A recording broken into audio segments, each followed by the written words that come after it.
today with your cameras. I think it's as good as time as any. I can repeat this if needed later. But as of right now, us three are not going to leave voluntarily. There's a statement that I've prepared and I will read for you now. My sister, Mary Jane, and I have come here today and chained ourselves to the arena doors to shed light on what is really happening in this traveling animal circus. Today we have chained our bodies against the doors by choice, but for the animals inside, they are chained against their will and will be kept chained until they are forced to perform next. Today the Ringling Brothers of Barnum and Bailey are our target and will remain our target until they make the right choice and remove animals from their acts. We are here to speak up for those who cannot.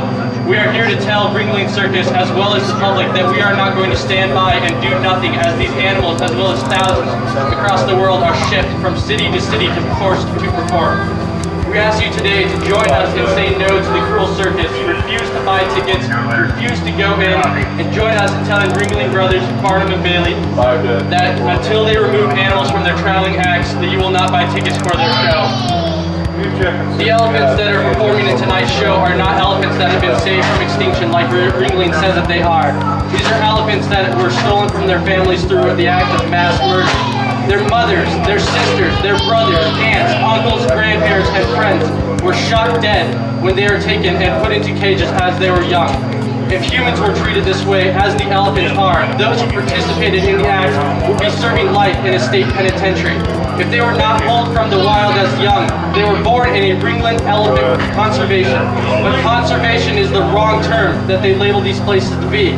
They are merely breeding grounds for the future performing animals taken from their mothers at the age of 2, when they are still nursing and put into training, where they will learn daily beatings and abuse will be common. The cruelty and abuses toward these animals inside the circus needs to end. The chains need to come off the elephants. The bullhooks need to be put down. The whips need to be thrown away. The Ringling Circus will remain a target until they remove animals from their acts, and until they do, rest assured, we will be where they are to shut them down. We do not want them here, and we are not leaving today until they agree to not come to Spokane again. They are a disgrace, and the city should not put up with it. Thank you.